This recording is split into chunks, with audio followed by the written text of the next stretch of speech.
the end of each tape. So that gives you lots of time to finish up the story. Okay.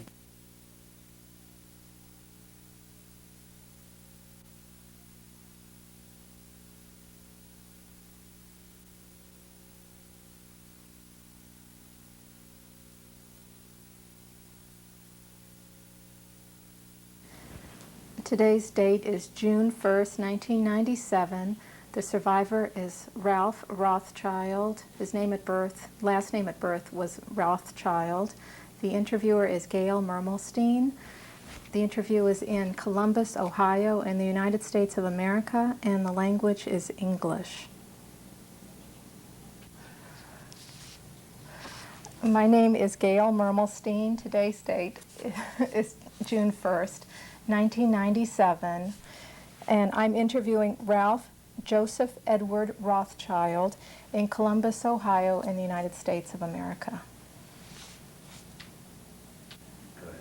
Okay, and what is your current name? My name is Ralph Joseph Edward Rothschild, R-O-T-H-S-C-H-I-L-D. And could you spell your first name and middle names? Ralph, R-A-L-P-H, Joseph, J-O-S-E-P-H, Edward, E-D-W-A-R-D. And what was your name at birth? The same. And did you have any other names, different spellings? No. Did you have any nicknames? No. Well, yeah, my family called me Raleigh, but that... And how did they spell that, do you know? If they ever wrote it down, it would have been R-A-L-L-Y. And what's your birthday? I was born on September 17, 1929, in Frankfurt am Main, Germany. And what is your current age? My current age would be 67. And let's see, and could you spell Frankfurt am Main? Frankfurt, to the best of my recollection, F-R-A-N-K-F-U-R-T/A/M for Main, M-A-I-N. And what country was that in? Germany.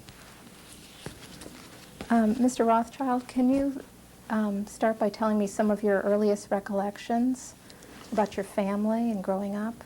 Well, I grew up in Belgium. I don't remember, I was born in Germany, but I don't remember anything because I was less than 2 years old when my parents left Germany. I know we lived in Antwerp, Belgium until 1934, and we moved to Brussels in 1934. Why did your family move? Well, my father, the way I get the recollection from stories that my father told, that my father was observant and never went to work on Saturday on the Sabbath, and therefore he went to work on Saturday night after the Sabbath. And in 1928, when he went to work, into his office, he got, beaten up by some Nazi hoodlums then. And between that and what he read in the paper, he decided he had to get out of Germany. And he wanted to go to America, like everybody in Europe wanted to go to America. But when he was ready to go, and even when I was born in 1929, that's why I got the name Ralph, spelled the English fashion, R-A-L-P-H, because he wanted to have English name already for his children. And unfortunately, when he was ready to immigrate, we had a depression here. So he said, if these people here can't make a living, how is he going to make a living as an immigrant? But he did want to leave Germany, and he decided to go to Belgium. And there his business that he took up was representing German firms and selling. He was a manufacturer's rep, and he was selling everything related to the shoe industry. Leather, yarn, last, anything that the people do. And he had a very good business going. He developed the business very well. And so that's the reason we moved to Belgium from Germany, even though, it was a very well-recognized family. And he felt it was time to go. What were your parents' names? My father's name was Ernst, Ernst. His middle name was Joseph, like mine, Rothschild. My mother's name, she was born Margot, M-A-R-G-O-T, Neustadt, N-E-U-S-T-A-D-T. And she married my father. Oh, I could have looked that up in that little book I showed you. I think it was in 1920 they got married. I would have to look that up. And they got married in Frankfurt, or in Wiesbaden. She was from Wiesbaden, Germany. And her parents' name was, her mother's was Augusta, and her father was Ferdinand. And they owned a shoe store, Schuhhaus Neustadt in Wiesbaden.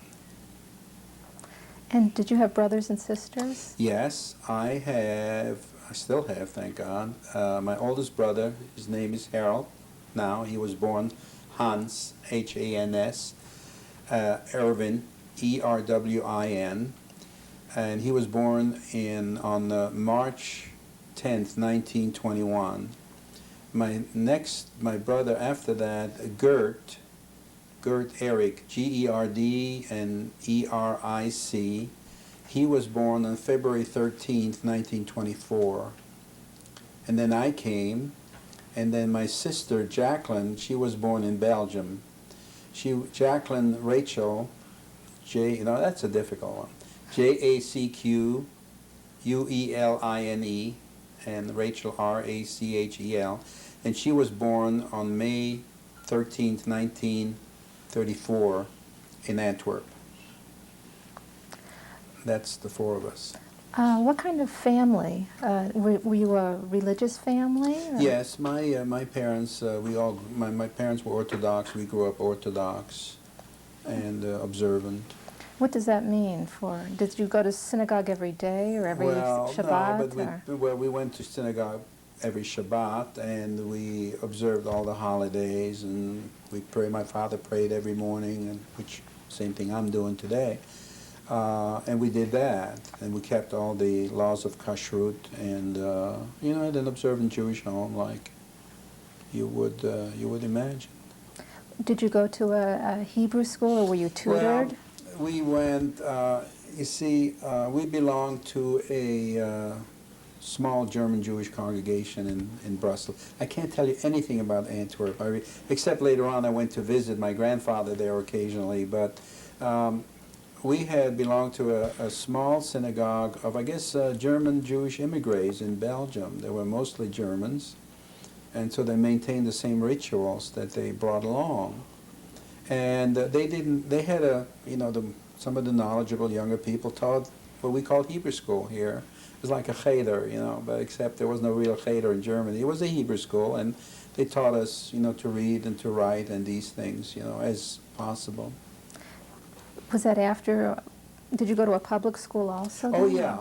I went to public kindergarten, and I went to public school in Belgium, in Brussels. And I understand from my family that one time I spoke Flemish fluently, but in Brussels you speak mostly French, and so that's why I don't remember Flemish at all. But we went to school in French, and at home we spoke German.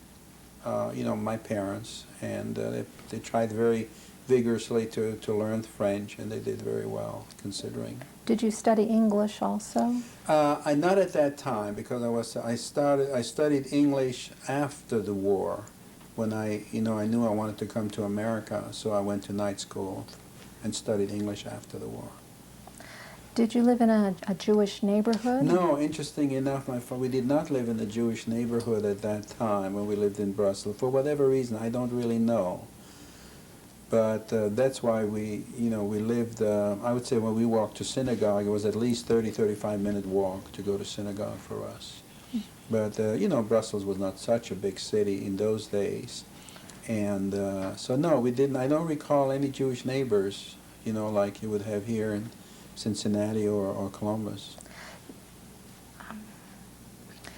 Did the German Jews who lived in Brussels, did they tend to stay together, or was this coincidence? No, they did stay together. My parents' friends were all German Jews, and they did stay together and they socialized, not only in synagogue, but in their social life. I can't remember any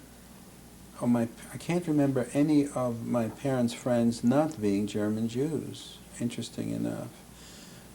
Maybe some were Polish Jews, I don't really know. But I know the only non-Jewish acquaintances they would have had would have been business acquaintances of my father. But I don't recall any non-Jewish friends at all. And then, as 1938, 1930, when I started to recollect things and things got worse in Germany, they were very concerned about the people still there. And I know that my parents brought my mother's parents out of Germany, and they lived in Antwerp. And also they were worried about the other people, and so they were active in finding places for these people to stay, regardless of where they came from, Austria, Germany, Poland. But there was quite an influx of Jews leaving, Poland and Germany at that time, and so they tried to find places for them to stay, either permanently or that they were on their way to England or America in those days.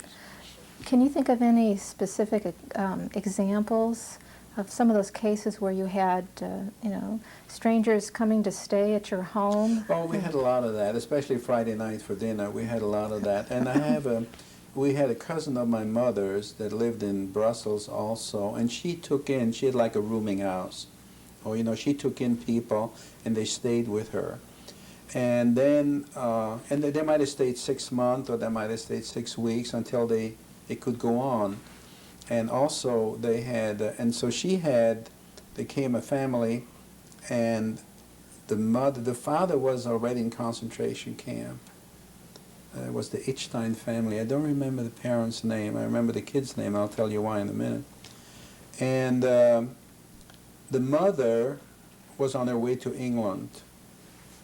And so the child was, and they had a son that was with them, with her. Then, I don't know if I'm getting ahead of myself, but the war broke out, and the woman couldn't get to England. So she stayed with my cousin, and the child did. And then, shortly thereafter, maybe half a year after the war broke out, she started to make her way she left to go to France. And then she found her way to England, but she couldn't take the child along, so the child stayed with my cousin.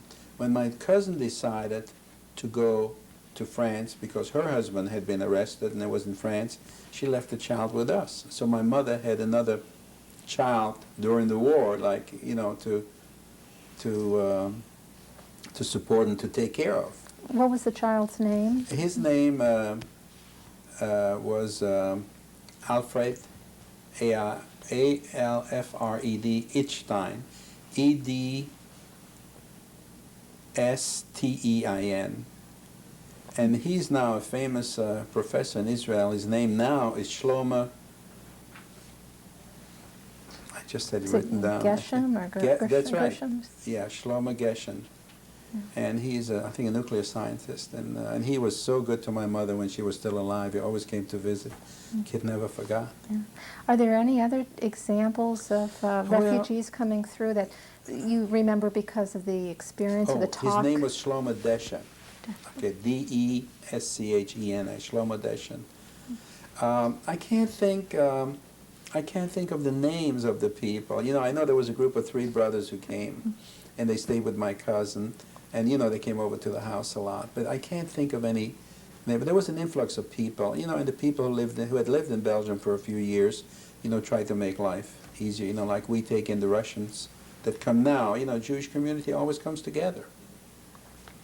So that was that. And of course, when the war broke out in 1940, and some of these people got stuck, and they were either deported from there or they managed to leave. But after a while, you lost track of these people. Before we talk about those years, I was wondering, do you remember Kristallnacht? I remember, interesting you mentioned, because that brings up something. I remember my father and my mother listening to the radio and listening to Hitler's speeches and trying to analyze what that means for us and for the German Jews. and listening to what he had to say and say, oh, this is bad, and well, this might be. No, that's the only way I remember Kristallnacht, because we weren't there, and they didn't have that. Germans were in Belgium yet. So the only way, Kristallnacht was 1938, so I would have been 9 years old, so I only remember it from people talking about it. But I don't remember anything specific to that other. What are your earliest recollections of changes of the war beginning? Interesting enough, the earliest recollections was when 1939, when Belgium let British troops into Belgium, because in 1939 the war broke out in in Europe, Poland and so on, and I think that we saw British troops in Belgium. And that's about the only recollection I have until that time. I mean, nothing changed. There was no rationing or anything like that. Nothing changed, and except the worry. The parents were worried about what would happen, but nobody had imagined then what would happen. I mean, it was just not foreseen. At least not in our family. What did your parents talk about? Did they feel there was some safety in being in Belgium, or? Yeah, I mean, they felt safe in Belgium. They, to the best of my recollection, they did. My father was worried about making a living, of course, which wasn't easy for somebody with a German accent in his French, and the Belgians didn't care for German people to begin with. As far as the First World War is concerned, you weren't that welcome. But no, we had never thought that. That they were going to be attacked in the Low Countries. It never, at least if they were, I would never heard of. Because if that would be the case, my father had enough foresight that he would try to get out. And we were really caught by surprise. What are your next memories of this period? Well, the next memory that comes about is, when the war broke out, and for us it was May 10th, 1940, when it was a beautiful day, woke up at 6 o'clock with that thunder noise, and we didn't realize what my sister and I, what can that be? I mean, it's the thunder and and I say, well, it must be a thunderstorm someplace, and it was just, the bombs starting to fall. And that was on it was a Friday, May 10th, 1940, when I remember that one. And then my father told my brother he has to go to the post office. In those days in Europe, you kept your money at the post office. Like they have, I don't know what they call these savings account, but that's where you kept your money. So he sent my brother down to get some money. My brother at that time, Harold, was 19 years old, and he sent him out to get some money. And Harold was arrested then. By whom? By the Belgians, because it said German on his identity card. It didn't say Jew, so it said German. And you heard of the fifth column, if you heard of it, but because the Belgians and the French and the Dutch, they all said, the Germans had so many spies all over, and they called it the fifth column. So every foreigner, every German was suspected to be a spy, regardless if he was Jewish or not, because they didn't know the difference. So he was arrested, and my father went someplace, and he was arrested too. So when neither one of them came home, my mother and I, we started looking for them. And then the rumor spread that they were in this army post in the city, which was called a caserne, caserne. And we located my father, and he was released the next day. My father came out. My brother was never released. And then we found out after a few months, I'm getting ahead of myself, that he was shipped to southern France, which in a way was good because he was shipped way down south in France and for a few years lived outside of the German occupation. And that time, my father made the decision that he's going to try to leave Belgium, and we're going to try to work our way to England. And a few days after that, my father had a car, so we packed everything. At that time, there was my brother Gert, who's now Yehuda, by the way, which is easier for me to remember, Yehuda. There was my sister Jackie, my mother, and myself and my father. And my brother, we decided, was going to follow on his bike, and because those were not very large cars in those days, so there were four of us in the car, and my brother was And so we towed the rope, and we didn't move very fast because all the roads in Belgium, Belgium is a small country, very few roads, and everybody wanted to get the hell out. Everybody was heading the same way, away from the Germans. We didn't know where we were going, but we wanted to get away from the Germans because we imagined the worst possible things. So we worked our way towards the the coast, towards the English Channel, hoping that we would be able to get to England. And when we go on, and Sure. I don't want to ramble and bore please do. everybody. And so I think, I'm trying to remember when we left. It must have been maybe May 12th or 13th. My father come home, we filled her up. There was still gas available, and we packed everything. And we had it. And my father had business connections in various cities, so, he felt he could. So we moved on, and we wound up around May 25th or 24th, we wound up in a small town, a seacoast town called La Panne, which was just a few miles north of Dunkirk. And Dunkirk is the famous place where the British troops left the continent to go back to England, and it was very interesting. So all along, of course, you could hardly move. I mean, the traffic, people were walking in carts. I mean, just the typical pictures you see now on television of refugees on the road. We were there. And you could barely move, but, and you bought potatoes. And I remember what we ate. We ate boiled potatoes and we ate bread. I mean, that was all there was, And so we made it to the coast, and then we couldn't get any further because there was no way for us to get to England. And that's where the German overtook us, in La Panne, Dunkirk.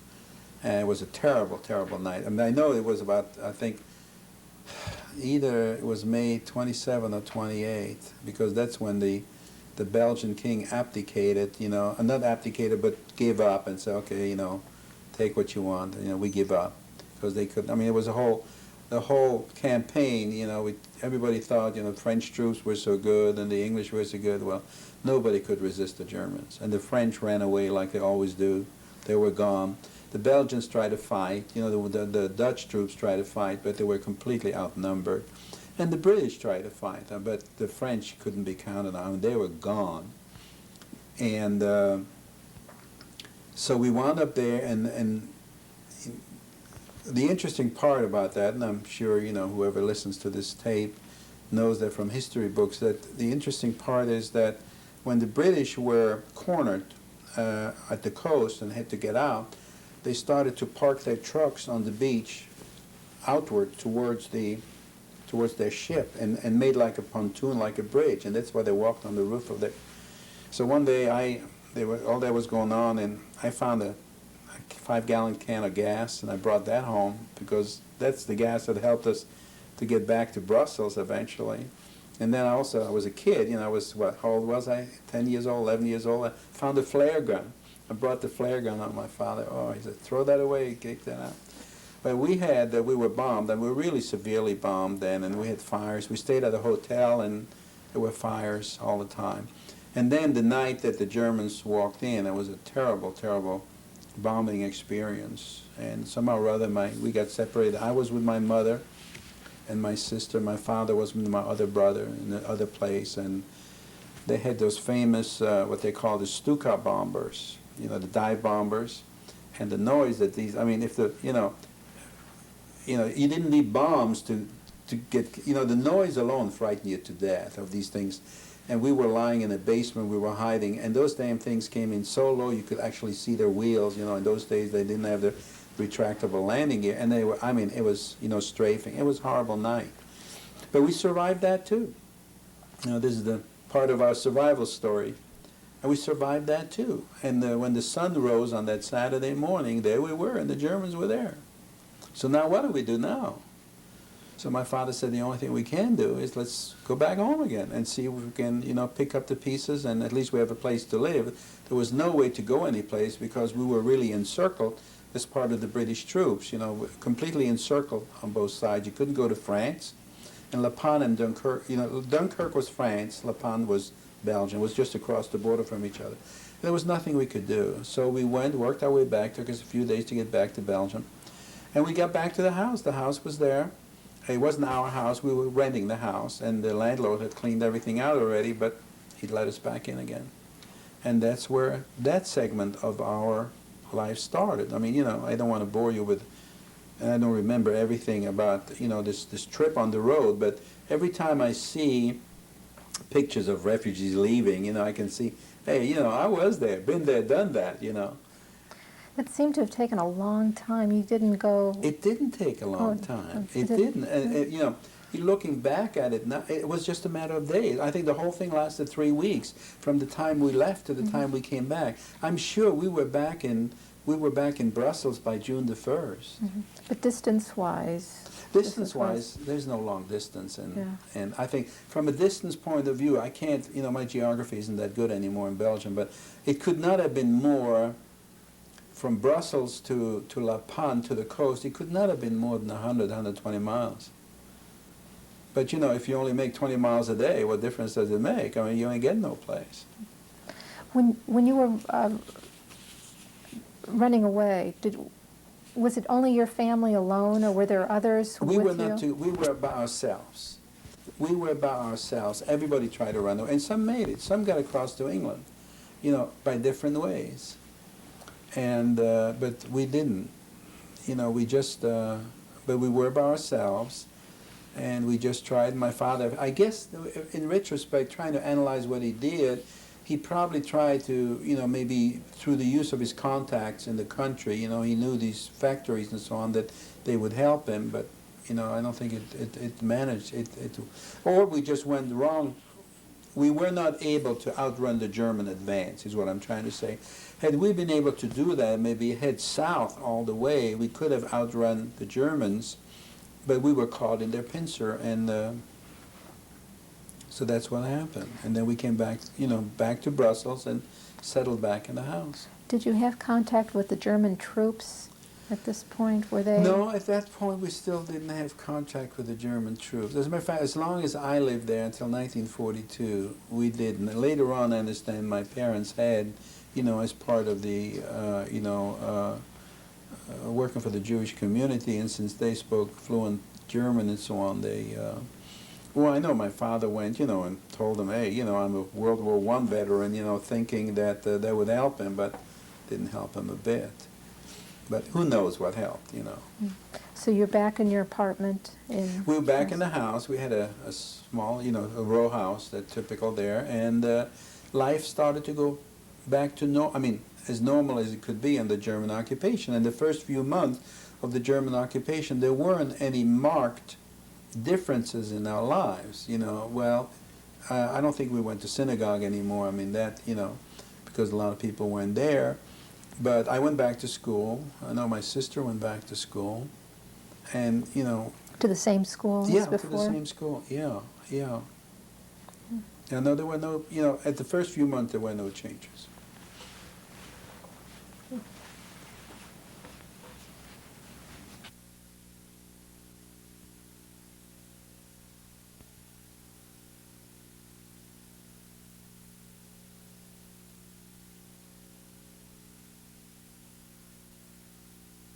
World, June 1st, 1997.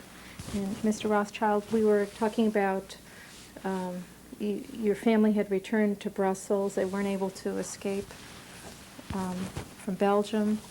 And they tried to, sounds like they tried to reestablish your life, their life again. Tell me what was it like after the invasion? Well, for the first few months there wasn't much difference in life. You know, from an anti-Semitic point of view, it's like we discussed before.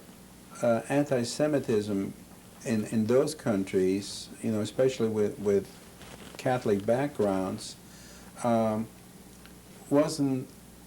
It was a way of life. I mean, you know, we knew you weren't going to run and, you know, you didn't. There's one thing that's what I like about this country here. Here you can be proud to be Jewish. Over there, you were not proud to be Jewish, because if you were overtly Jewish, it automatically triggered something in the population. The Jews were not that welcome, you know, especially, like I said, through the church. Because if people get educated that way, from childhood on, there's an automatic dislike for Jews, because Jews are different. That's what makes this country so great, that, religious liberty, freedom of religion. But there were always anti-Semitic, I never went to school as a child in primary school here, but they called you a dirty Jew. I'm sure they did the same thing here. That's kids. But to get back again to the first few months of the German occupation, not much has changed. Everything stayed the same, and the non-Jewish people we dealt with still talked to us and so on. All that was going to be changed afterwards.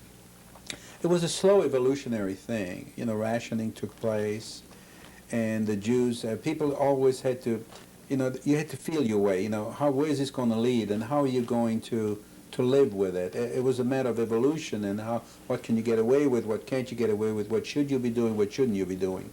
And that's how, you felt your way around the next few months like that. But otherwise, there was nothing, and no great changes until, it started to, I would say, until the end of 1940, there wasn't any great changes.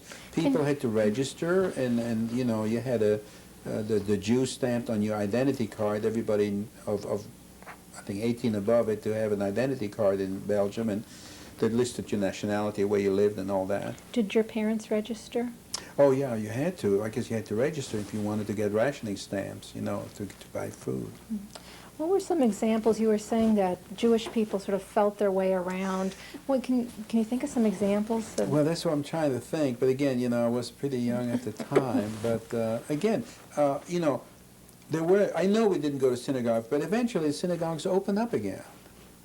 Okay, and the people did go to synagogues the first few months, and we had a big major synagogue in downtown, the official synagogue de Rue de la Régence, which was the official synagogue of the great rabbi of Brussels and so on.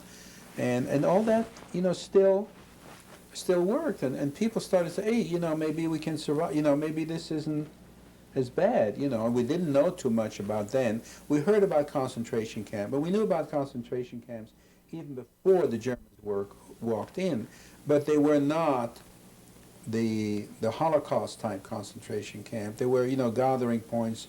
They weren't killing Jews before that time, before 1941. They didn't treat them very well. They, again, concentrated them in camps. In Belgium? No, not in Belgium. There were never any camps in Belgium. There were concentration points in Belgium from which they deported them to the camps in Auschwitz, etc. And there was talk about those places? No, those places didn't exist yet by the end of 1940. These places started to come about in the middle of 1941, and then reached their crescendo at the end of 41 and 42 is when really people started to get deported. People had to come and come with their baggage. And the interesting part about it is, looking back at it now, people came. The Germans said, you have to present yourself because we're going to send you to Germany to work camps and so on. And the people came. It was not, I guess, until the Warsaw Ghetto uprising that people finally decided, hey, we can't do that anymore. I mean, enough is enough. But at first, and looking back retrospectively now, we were like lambs being led to slaughter. We didn't know anybody. The authorities said, you will show up, so you showed up.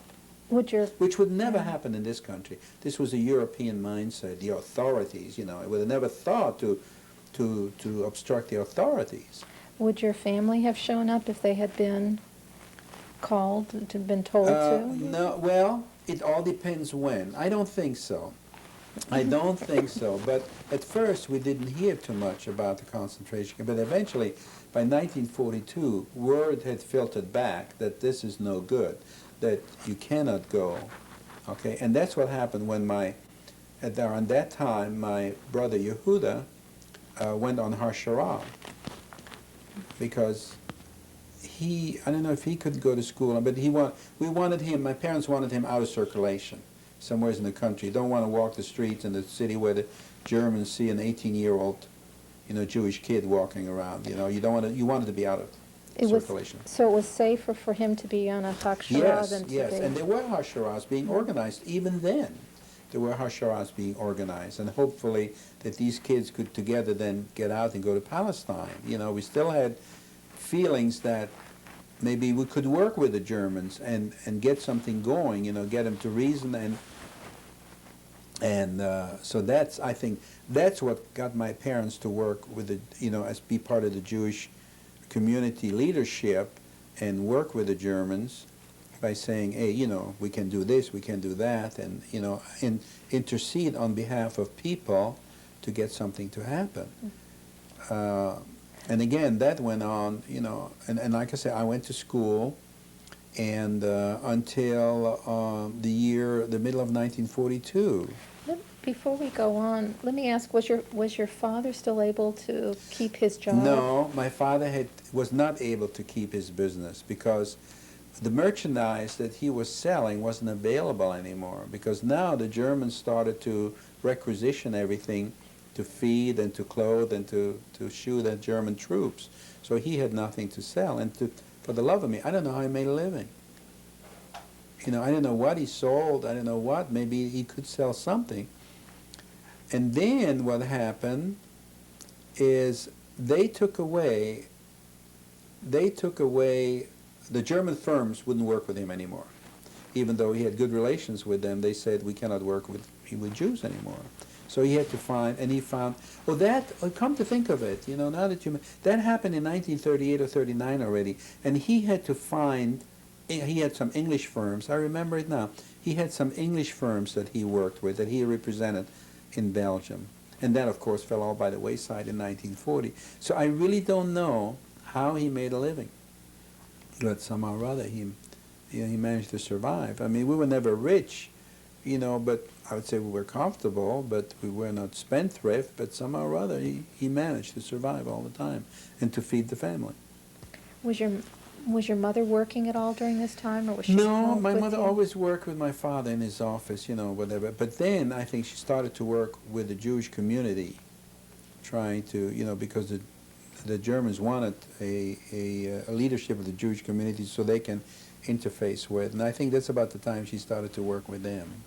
Did your family have any contact with Harold during this period? No, I think we were without news from him for maybe a year but we had, you know, we were hoping, and then we got a card or something like that from him that finally came back. You know, he was allowed to write, and by then he was in, I think it was in France, was called Saint-Cyprien. It was a camp, it was an internment camp. Okay, they weren't being killed or anything, but they did forced labor and build roads and so on.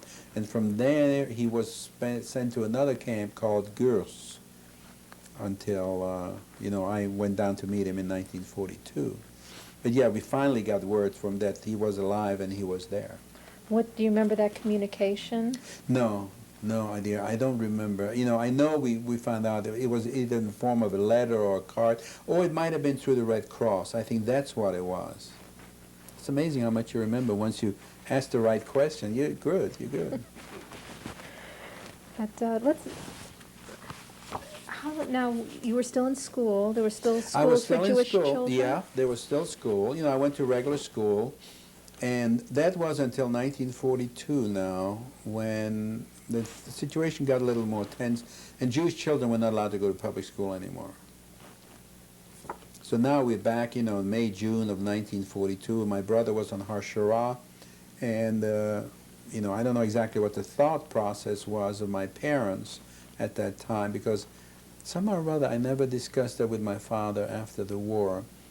And, but again, then the things got worse when my brother got a letter that he had to present himself at this gathering point, which was a little town halfway between Brussels and Antwerp. In French it was called Malines, and in Dutch it was called Mechelen. And that was a gathering point, and that's where the Germans sent their trains to pick up the people then to take them on to Germany and to Poland. What kind of letter was it? Do you remember how we received it? It was an official document addressed to him at our address in Brussels. But, and by the way, I still remember the address. It was 76 Rue de Linthout, Linthout, O-U-T. And it's interesting, you know, there's certain numbers you'll never forget in your life. I still remember to this day, and I haven't used that number in 50 years, our phone number.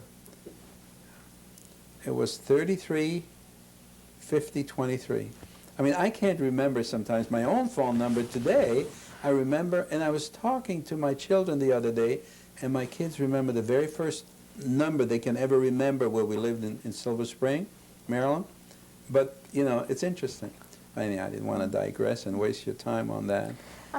Actually, if I, if I can digress a minute, we were talking about some anti-Semitic things that happen, like in the community or in school, and I was wondering if you had any specific examples of things that might have happened to you. Specific example, you got to remember, there was a faction, there were Nazis in Belgium, and there were Belgian Nazis. And their leader was a guy by the name of de Grelle. And I don't remember what they were called, but you remember the same way, like, you know, Norway had the Quislings. Well, he was de Grelle, and he was tried as a war criminal after the war, and he had a group of Germans, you know, who wanted, Belgians who wanted to be Nazis. And they, of course, were ruffians, and they always caused troubles. And, you know, by breaking windows in synagogues and so on. It was minor stuff in relation to what happened later on. And in the schools, it was the same, you know, dirty Jew and so on, why don't you go back where you came from and all that, until, you know, the Germans started to put up the pressure. But what I want to say is there were always good people among all people. There are always good people. And who, even if they didn't like Jews as much, felt it was wrong the way these people were being treated. And therefore they made their stand, their anti-German, anti-Nazi stand, by helping the Jews. And there were other people who helped the Jews just because they were Jews. I mean, can you tell me some examples of how there were good people who helped your family during this time? well, there were, because later on, I mean, if we want to skip ahead for a minute in relation to that question, my parents took, remember I told you about that little boy, Alfred, who stayed with us? He was the same age as my sister. My father took the two kids and took them to a farm family, you know, some peasants in Belgium, and they stayed there for a few months. And they were hidden there where, you know, nobody knew them, and so they were good people. The people who helped us to find the guy that, you know, I was telling you that eventually we would go to France and so on, those were people who were in the resistance already. And we knew people who were in the resistance already, you know, friends of my parents. So there were a lot of good people around. But, you know, it's always easy to pick on a minority. I mean, we do the same thing in this country, you know. It's like that. It's a class system, and minorities are always being picked on. I mean, that's a way of life. And in Europe, you know, they had no blacks in Europe, so the Jew was the minority all over. I mean, it was just one of these things. And every country has their own. You know, you go to India, they have a caste system where somebody's going to get picked on. Let's go back to 1942, and Yehuda's gotten his Yehuda's letter. got his walking papers. What does, And he came, and we had him. He didn't know yet he had him because he was in the country on Hashara. And my parents said, you know, if we don't, you know, they won't find him if we don't tell him and so on. But that's when they made the decision that he should get out of the country. And they had, through their friends and the resistance on, they found a way. But if you pay a guide, you know, a certain amount of money, he'll take people across the border. So they came up with the money, and they were he's going to leave Belgium to go to France, and then from there to southern France, to unoccupied France, and meet up with my brother. And I said, well, what's going to happen to me? Because by now I was 12 years old, right? 1942, yeah, I was 12 and a half years old. And I said, I can't go to school. I said, why can't you let me go with it? And they made the decision to let me go with them, okay? And to this day, I can't understand that. I mean, I'm glad they did. I don't, you know, we used to live in Washington, D.C. I wouldn't let my kids on the bus, you know? At 12 years old, I mean, you know, I have a 12-and-a-half-year-old granddaughter, you know, everybody's worried, be careful, you know. And there you let a kid, you know, I mean, I give a lot of credit to my parents, But, now it was a matter of survival. I mean, now we knew what was happening in concentration camp. We knew we couldn't get on there. And by then, my grandparents in Antwerp also had gotten the same thing. And they were going to go. My grandparents were ready. They were packed with their bags, and they were going to go there until my parents intercepted them and brought them on to Brussels, and from then on they stayed with us. But I mean, that was the mentality and the mindset of people. The authorities said you have to come, so you come. So we decided, my parents said, okay, you can go with him. And that's when that trip started. That started sometimes in, must have been July, beginning of July, of 1942. And my brother finally came. I mean, I drove, I remember now, we went, he didn't know what was happening. We got the letter. My parents made all the arrangements without him. And a non-Jewish lady, friends of my parents, who was also in the resistance, and she was the one who gave us, who got us those guides to take us over there. She and I went to find my brother. Finally, we couldn't find him because by then he had traveled back to Brussels, so we came back that night. Then my parents said, okay, you got to leave right away. You can't wait any longer because they're going to come look for you if you don't show up at that spot in Malines. So we left, I think, the next night. And in the meantime, I'd been without sleep, for 2 days. Or that same night we left, we took a train from Brussels was going to take us to Paris with a whole bunch of people. But we didn't know, we knew about it already. So the train was very, very crowded, of course, and we got on the train at night. And at the border crossing between Belgium and France, the train stopped for border check, and the Germans came on, German troops, and started to check identity cards. And there were some Jews on board. What about you? Did you have a Jewish... I didn't have an identity card. As a kid, you didn't need one. What about your But brother? my brother, he had a false identity card. That was part of the deal. He had a false identity card that showed that he was, that he had another name, and it was a green card that showed he was a Belgian citizen because the non-Belgian citizens had a yellow card. He had a green card, and so he got across. Were you traveling as brothers even with his false identification? Or Yeah, I was with him, and it was terrible because we were standing around people, and they got picked off, and they got picked off, and they let us on. And then from there, then the train took off again, and we traveled to Paris. And we got out of the station in Paris, and they'd give us an address where we go to, and that was like a restaurant, a bar, or whatever, like they have in France. And we sat there for many hours, waiting, I guess, for the guide to join us. Because until now we weren't on our own, and we were supposed to meet up with him there, I assume. And we were going to stay in Paris 1 or 2 days. So we sat all day, and I was really tired because I hadn't slept in 2 days. And so then they finally took us over to a small hotel. And they said, well, this is where you're going to stay overnight. And my brother and I had a room. And I remember distinctly to this day, I just took my shoes off and fell asleep on the bed. And I woke up, and I was standing in the middle of the room.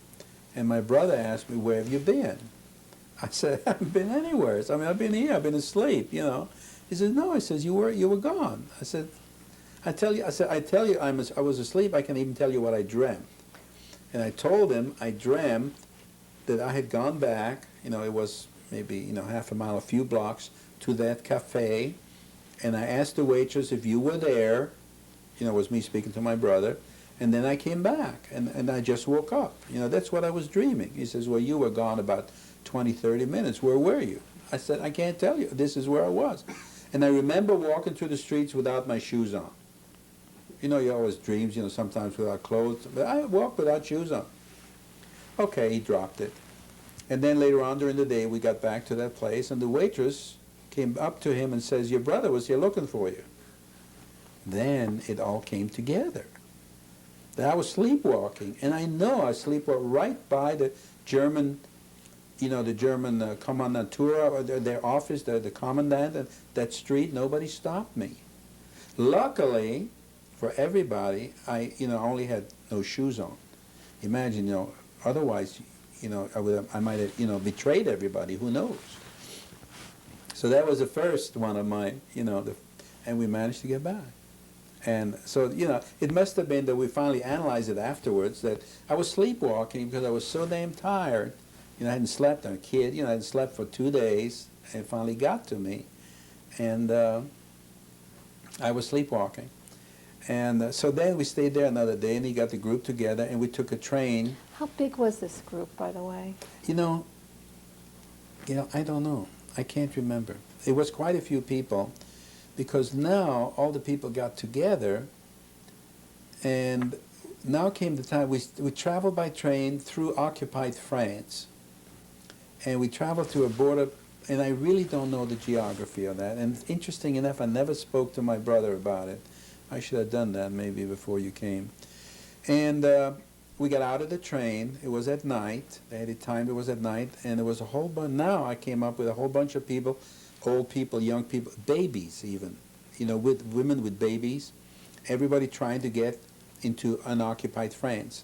And he walked us a while until we came to a road, and he said, that's the border. And he says, the German patrol will come by, and after the patrol comes by, we will cross the street. Well, everybody, we waited in the bushes and so on, and we heard the dogs, the German patrols and the dogs, and all of a sudden, some of the children started to cry. And if you ever see, it's something that you just don't want to think about, what people will do under stress, under duress. Their lives were at stake. Some people, the little babies were crying. What did people do, or what did They said, people kill him. say? Yeah. They wanted to kill him, kill the bitch, smother him. They didn't want to be given away by the cry of a child. Somehow or other, they managed to keep the child. And the German patrol walks by. You can hear him, the dogs and so on. And the guy who was supposed to take us across disappeared. We were on our own. He had our money, right? So what do you do now? So my brother and I think that's the point where we kind of, I don't know if we separated from the others or not. And he says, let's just run across the street after the patrol, and we ran, and I think others did too. And then we made it, apparently, or I wouldn't have been here, right? And I guess we walked to the next, they knew where they were going to walk to or whatever, and there we picked up a train that took us to, we spoke French, it was no problem, we were not pegged as foreigners, to Lyon, I think, where we were going to meet my brother. I'm sorry to interrupt. Did most of the other people in the group, were they French-speaking also? Yeah, most of them were French, I assume. But then from then on, I lost completely track of everybody else. It was just my brother and I, and somehow or other he called, or we got in touch with my brother. By then, we also had an aunt that had moved from Belgium to southern France to be with her husband. So tell me again, so you got to this town and you picked up the train, and where did you take the train to? I don't remember. I thought it was to Lyon, that we went to Lyon. I'm not sure anymore, okay? But that's where we went. We went someplace, and we finally got in touch with my brother, the one, Harold, I told you, that had been there since 1940. How did you get in touch with Harold? I think my brother must have called him, or somehow or other, or word got to him that we were coming. I really don't know. That's an interesting question. I would have to research that. And but we did get in touch with him, or through an aunt, the one that I was telling you that she had moved down there to be with her husband, who also had been arrested in May of 1940 and wound up in southern France, or somehow or other. And nobody wanted us. You got to get out of here. We can't use you. And my brother says, why, he could put up with my older, but why did my parents send me? We got to get rid of you. You got to get out of here because we can't handle it. And so that's when he decided to call my aunt in Switzerland, my mother's sister in Switzerland. And apparently communications were open. Remember, now there were no more Germans. It was just the French, Free French, so-called, not Free French, but the Vichy French. And so they called Switzerland, and they arranged that I would be in that little town, Annemasse, on the border between France and Switzerland on this Sunday, a particular date, August something or other.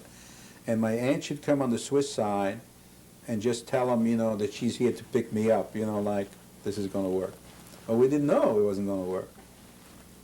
And so we did. So he It was terribly hot, and I still had my one set of clothing on, a winter overcoat, and it was very warm. And so my brother gave me a piece of bread, we wrapped it and put me on a train. And the trip was going to take all day. And I had to make two changes of trains. And that then would let me off in Annemasse, and I was going to walk towards the border. You got to remember, I was 12 and a half years old.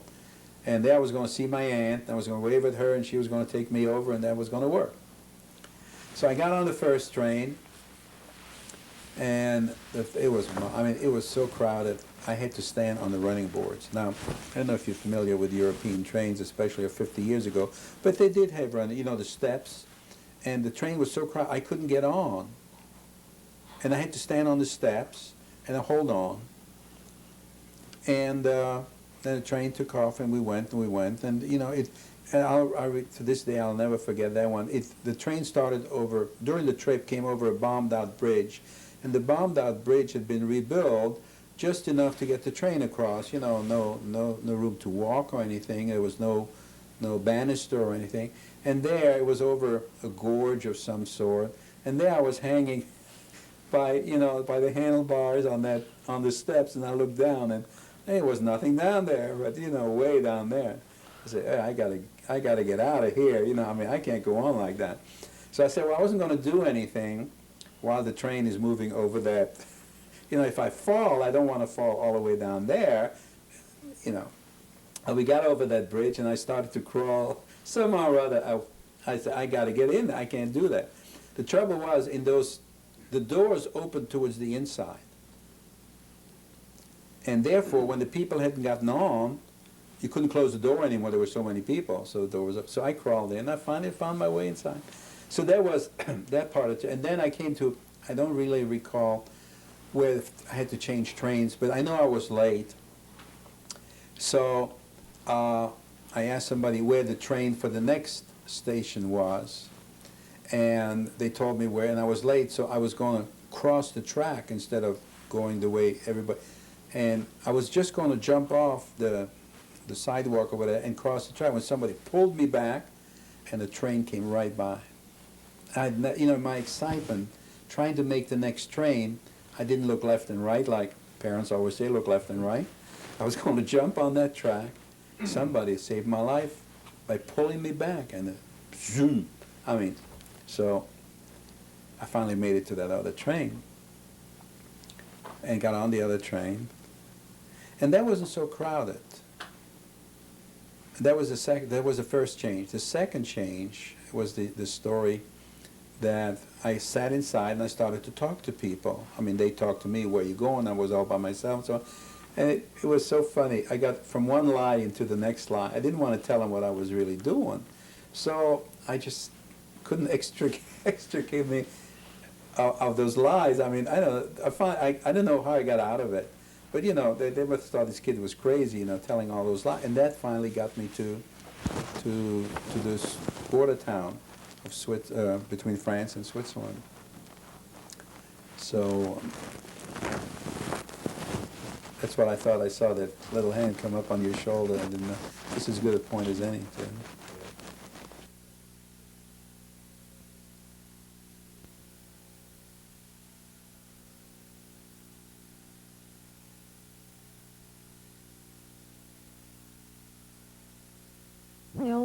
It's June 1, 1997. You were talking about having reached the Swiss border. Right now, yeah, we did reach the Swiss border now, and I got off the train, and I asked people. I had no language problem because everybody spoke French. I spoke French. And they showed me towards the border, and so I walked towards the border, but there was a barrier on the road and a couple of huts and so on the street. And I looked for my aunt, and there was no aunt there. I couldn't.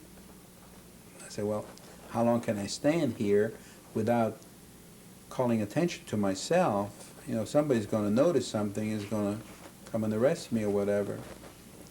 And, I come to think of it, we were discussing how can a 12-year-old do all that.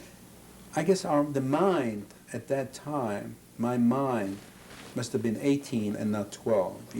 As having lived the last 2 years And maybe, compared to our children here, when we say, 12 years as a kid, but I guess when you're forced to do things, sometimes your mind grows faster than the rest of your body, and you do things, because why would I have known about being arrested and so on?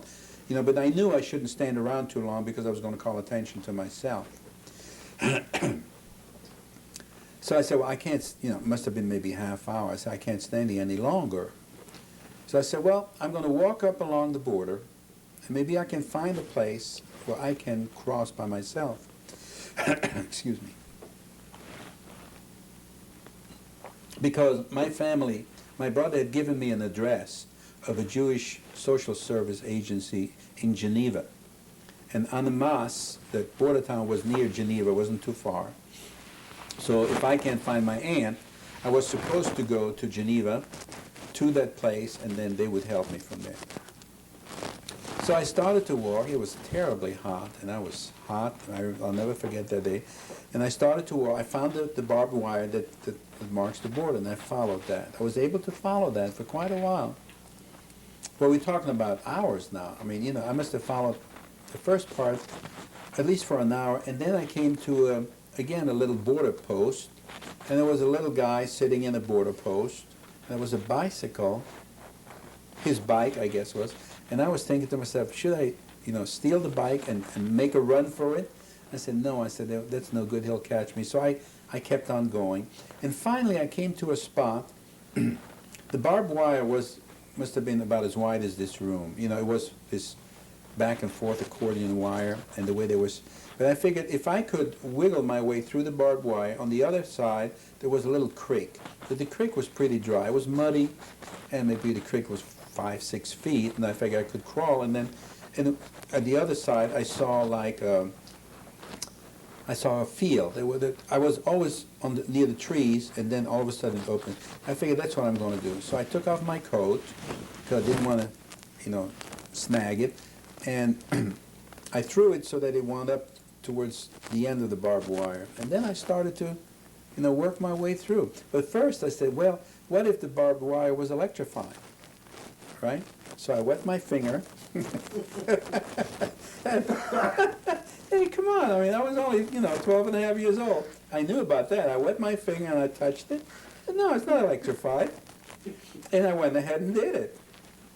And I got almost to the other end, and then I snagged my clothes. And I said, oh, darn it, But I did manage to make it through, and I picked up my coat, and I went through the little creek. I got my shoes all muddy. And now I was on the field, and I figured I must be in Switzerland. I wasn't sure, but I figured I must be. And I started to walk out of the forest and came to that field, and there was a path. And in the far, maybe, I guess now it maybe wasn't that far, but I saw a road, and then all of a sudden I went to that road, and there was a streetcar. I said, hey, and I got on the streetcar, and the guy spoke French. I said, you going to Geneva? Yeah, he's going to Geneva. I said, okay. And he said how much the ticket was, but I had French money. I didn't have any Swiss money. But he must have known what was happening, and he said, that's okay. And he took me, and, the streetcar, and we went to Geneva. And I told him where I wanted to go. He let me off. And I remember distinctly then walking along a quay.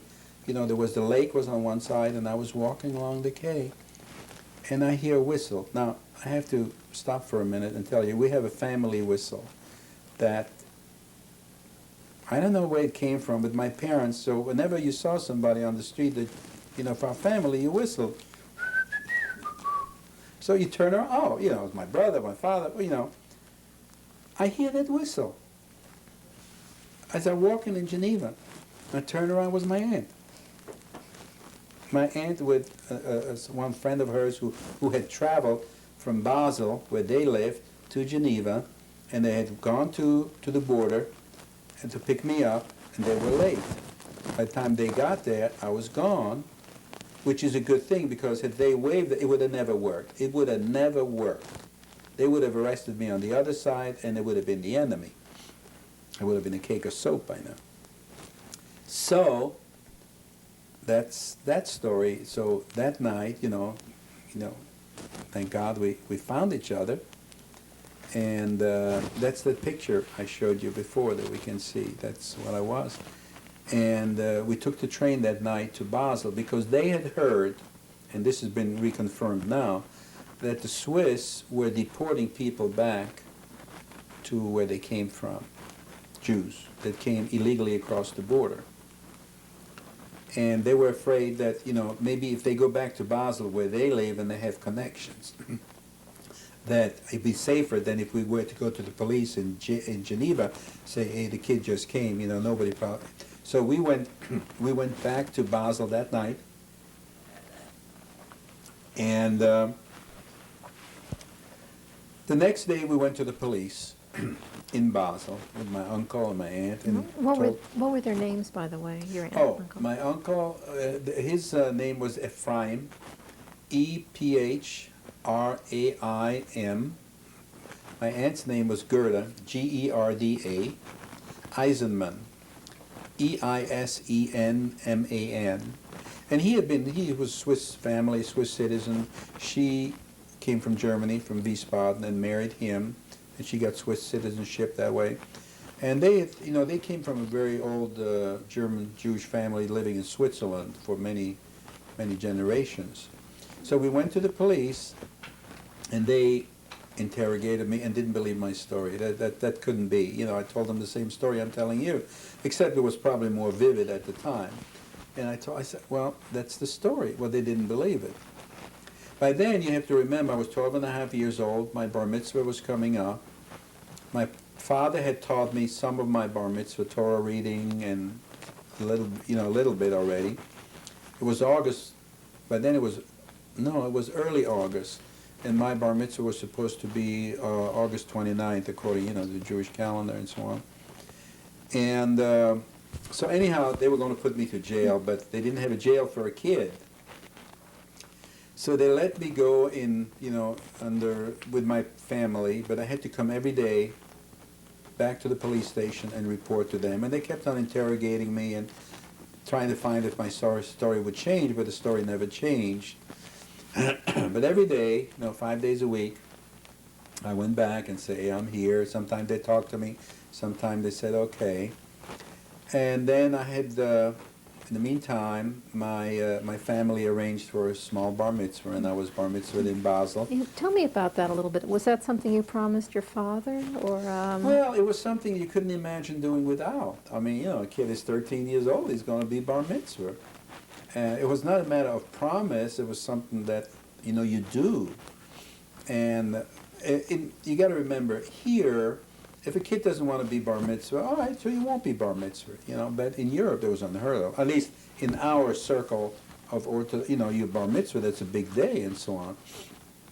So my family, my aunt and uncle arranged for bar mitzvah in the synagogue, and I'm trying to remember the street of the city. It was the big synagogue in Basel.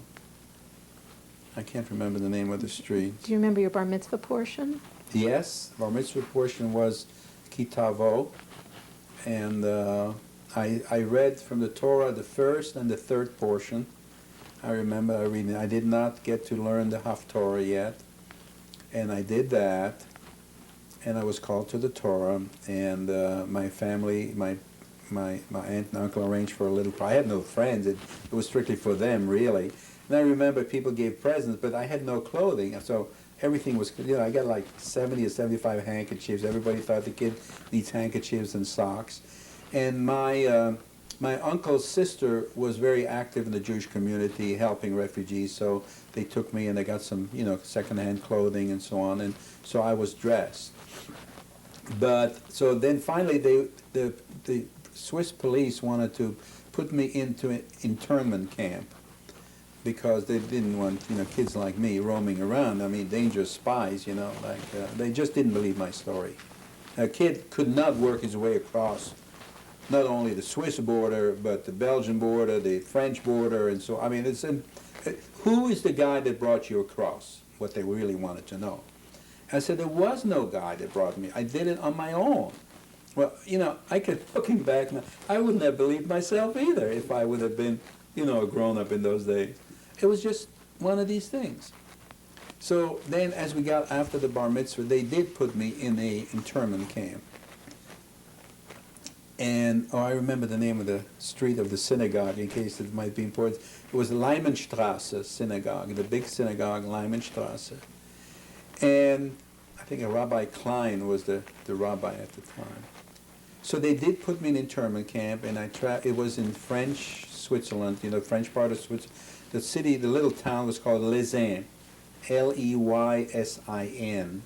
And that was a resort for tuberculosis patients. They had a lot of people with tuberculosis was still prevalent, and they figured the mountain air was. So I was put in the camp there with women and children, women without husbands, women with children, and I was the only child without a parent. Again, it seems to me that.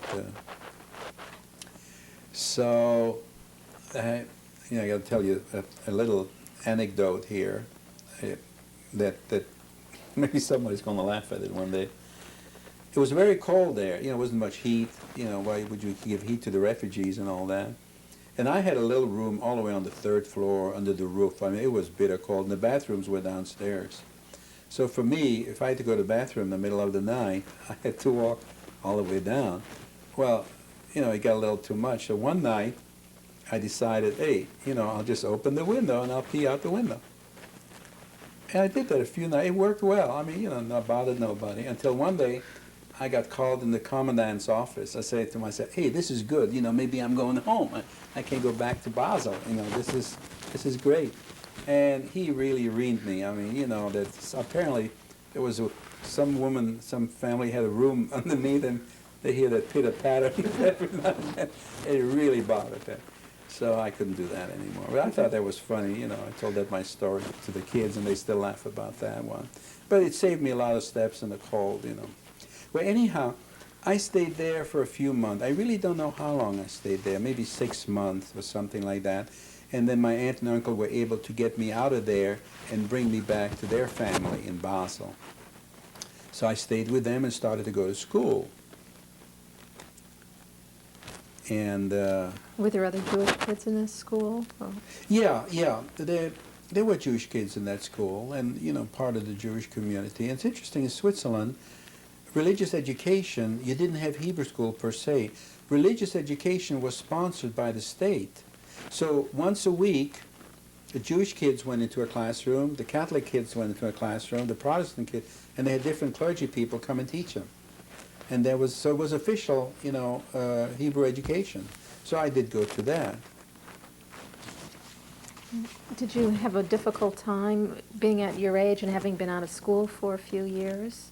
Having your education interrupted? No, I wasn't out of school that long. Remember, I had gone to school until about May of 1942. And now we're talking about, I would say January of 43. So it wasn't all that long. I didn't have any problem getting back to school. I had a great problem going to school in German, because the only German I know, I couldn't read German, I couldn't write German, but I could speak German, because my parents spoke German at home. So I did speak German, but I had a hard time in school reading and writing German. So the first school I went to was called the Realgymnasium, which was basically, something I never talked to you about. In Brussels, I had gone, after 6 years, you went into middle school, and the middle school was called the Athenaeum. So I went there for 1 year, in the year 41 to 42 was the Athenaeum. So I went to the same type school in Basel, which was called the Realgymnasium, and it was very difficult for me, apparently. And because after 1 year, they took me out of there, my family, and put me in the Realschule, which was not probably geared, no more Latin and the sciences and so on. It was more, I don't know how it was a different curriculum, probably here. Probably here you have, two ways of, one is college related and the other is for the kids who are not going to go to college. Probably that's what I went into because of the difficulty in the language. But I had no problem speaking, but I had trouble writing German and reading German. And that's why I was first exposed to, you had to take a second language, and I took English as a second language. And now we're talking, 1943 and 1944, and Basel is located on the northwestern corner of Switzerland. and Germany borders on it, and France borders on it, Alsace, Lorraine, and then by now, let's say it was 1944, and the invasion of Normandy had taken place, and the troops started coming closer and closer. And after a while, you could hear from where we lived, you could hear the booms and so on, the cannons firing, But what I forgot to say to you, I told you about that they were worried, my family was worried about me being deported again, being sent back to France and so on. And as it turns out now, we're talking about 1997, all comes to light that the Swiss did do that. I mean, we knew about it to a slight degree, but we didn't know about it to such a degree. And I happened to talk to my brother in Israel today, Harold, and they're writing a lot about that over there right now. And he said, and they came, I'll tell you that story in a minute, and that they deported so many people. Now, if I didn't tell you, about 2 weeks after I came to Switzerland in August of '42, maybe 2 or maybe a month, my brother Harold came over the same way. It didn't come the same, but he worked his way over, and he was arrested and put into Swiss prison. That night, the middle of the night, the cell door opens, and the guard says, "Here's another one of you," and throws in my other brother, Yehuda, who came over the same night. And, since I say Rothschild to both names, they put them together. I'm talking about coincidence. They came over the same night from France and were the same prison cell.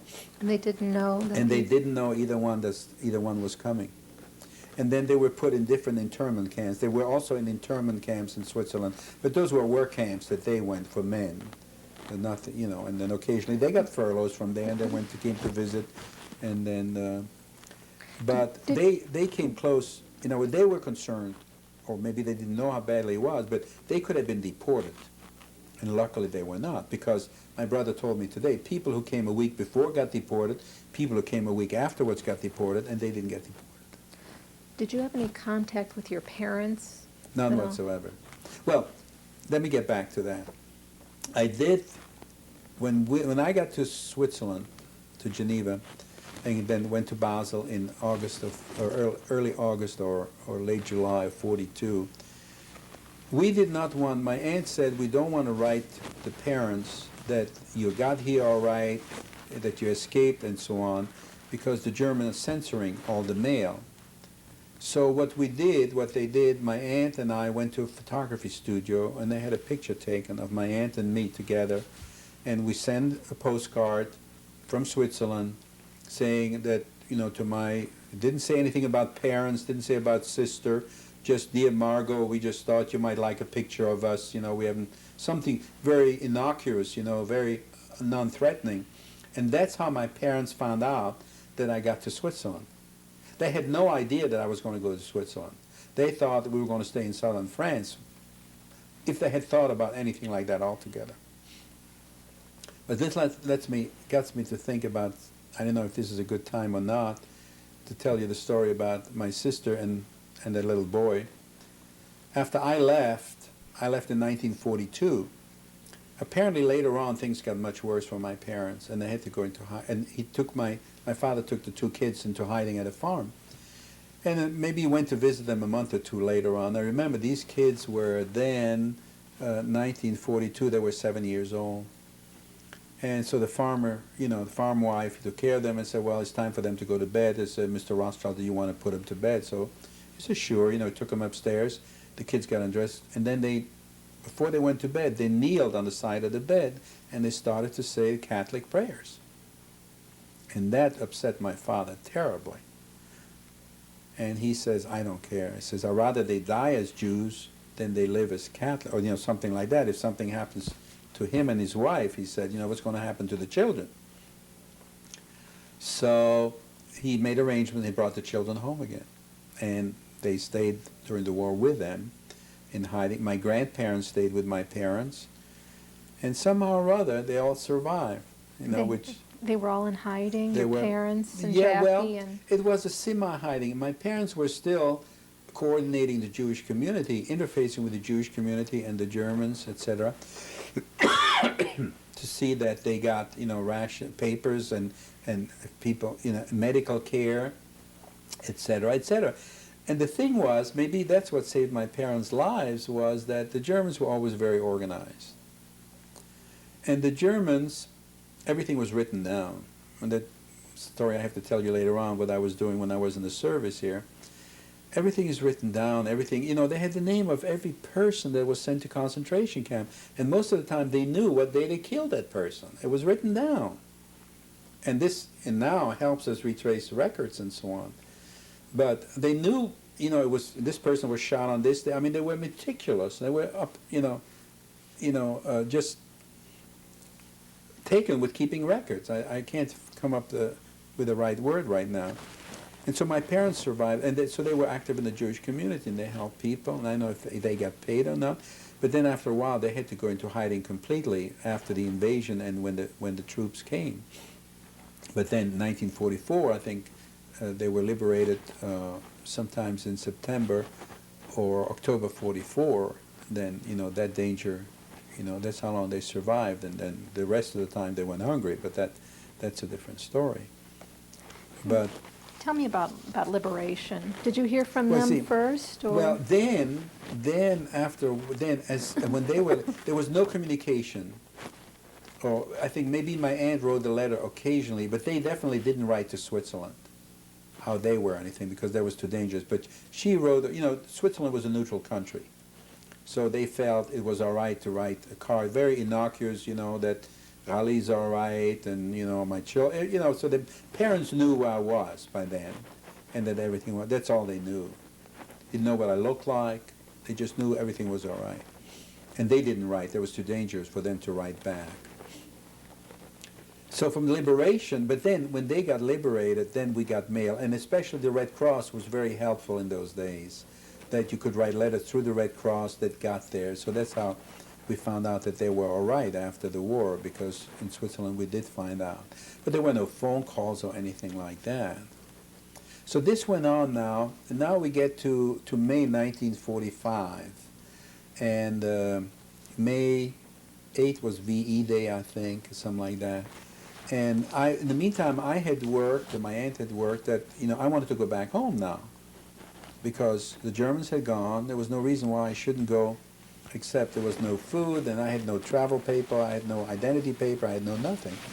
And with the Red Cross repatriated, was in the part of their business was repatriating people, displaced persons, which at that time, they started to come up with displaced persons, prisoners of war, etc., because Germany was defeated by now. It was May. So I managed to get on a prisoner of war train that was repatriating Belgian prisoners of war from Germany back to Belgium. There were also some Americans on board, not necessarily prisoners, but I think, yeah, they were prisoners too, but American soldiers who were on their way to Antwerp. And Antwerp had a port of embarkation for the troops coming back. It was called Top Hat. And that's where they went and then got on the troop carrier to America. So I got on one of these troops. It was on a Saturday, May 12th, 1945. I got on, it was terrible for an Orthodox kid to get on the train on Saturday, but this was a matter of life and death. We figured it was all right. And I got on that train, and it was all kind, that stopped in Basel. It was a Red Cross train. And I got on that train and arrived in Belgium, in Brussels, the next morning, which was May 13th, which was my sister's birthday. So we got to the station, and I got off. But my parents knew I was coming. I mean, we got the message across. And so I was looking around to see who was picking me up, and I didn't see anybody. And I waited and waited on the platform, and nobody came. Everybody had gone in by now. The soldiers had been taken care of. The few civilians had been taken care of. And I waited, and I said, well, I guess maybe they'll wait inside, And there was just one little old lady there, looked at me, I looked at her, but, so there was nobody left. I went inside, and then I saw my father. My father hadn't changed, and, kissed and everything, and he says, did you see Mother? I said, no, I didn't see Mother. I said, I didn't see anybody. That's why I came here. There was one lady there, but I didn't know her. I said, So all of a sudden comes a lady. That lady that I didn't know, that was my mother.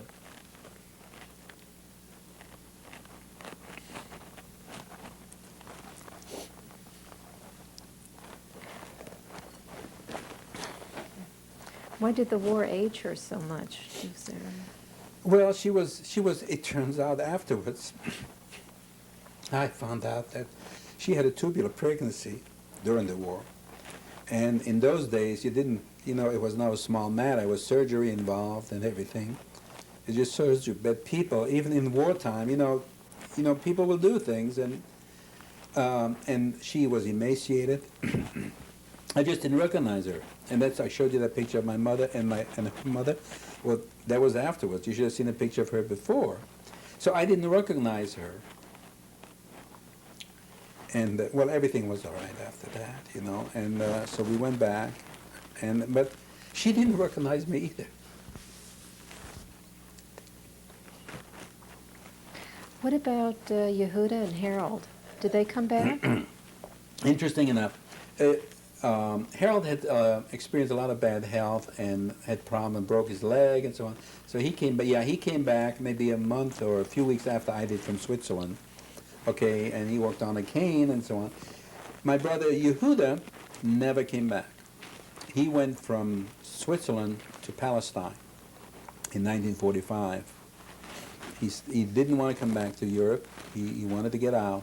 And he went to Palestine from there, and there they lived on a kibbutz and made a life for himself and raised a family there. Harold came back, and again, he always was the responsible kind, and he helped my father build up a business again. So they worked together, and he did various things. He was a sports reporter for one of the local sports papers. So he traveled a little bit to sports events, and he wanted to do that, but he always was drawn back.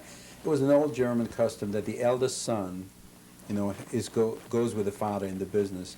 There's a certain word for that, but it's the same with the British. In Europe, the eldest son, even in old Jewish law, the oldest son gets everything.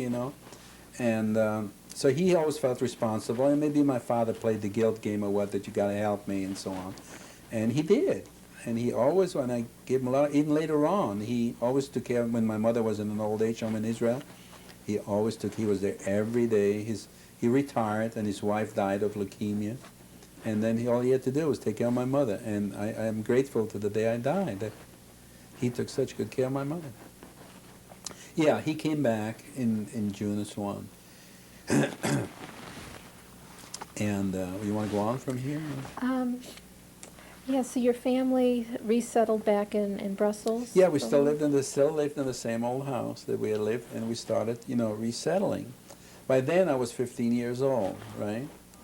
Almost 16, and I had to go to work because everybody had to help, to survive, because my father had no business, and he started to get into plastics, trying to make a living one way or the other. And it's interesting, making a living. It just keyed my memory.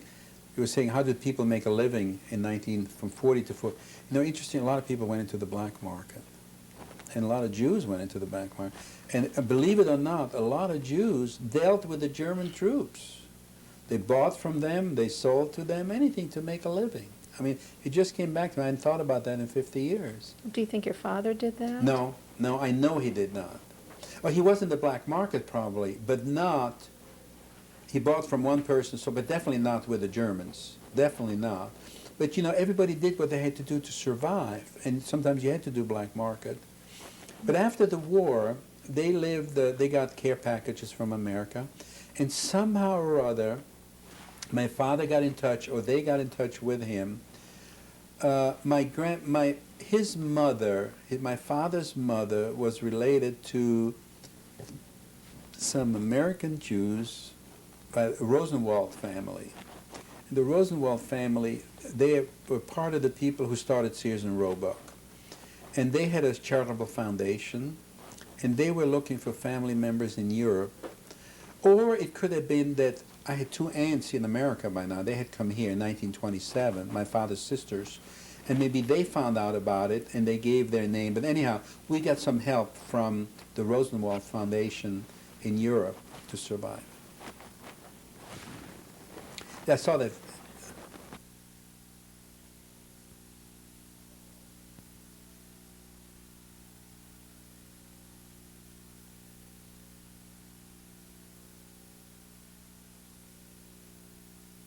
It's June 1, 1997. Well, now we're talking about Belgium after the war. I had come back. We tried to make a life, and I had to go to work for one way or another. And I was in Europe. It's very prevalent to have apprenticeship if you want, to become an apprentice. I wanted to be a baker.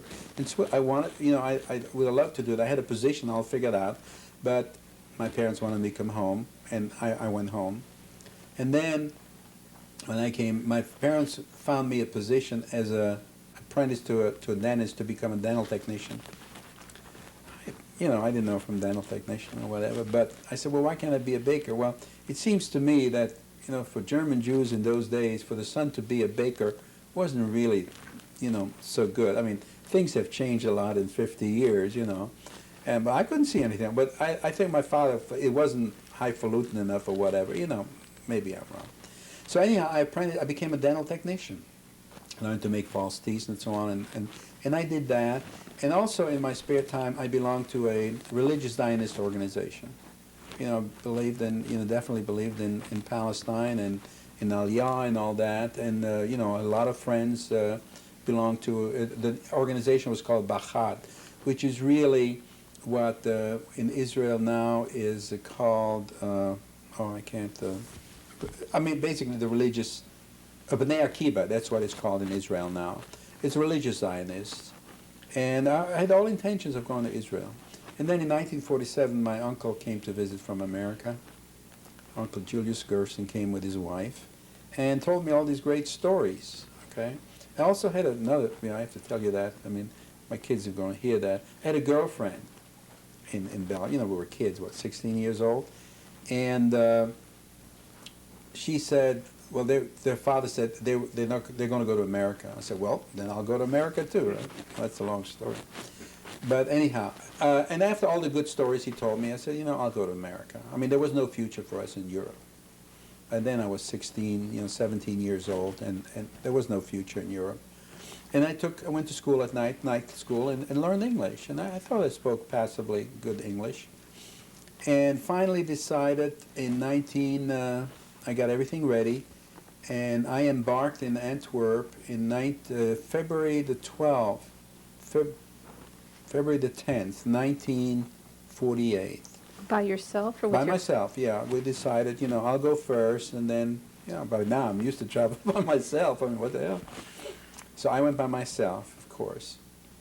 And my uncle had sponsored me, given me an affidavit, and I figured, I'll settle down, I'll try to make a living, and then start bringing my family over.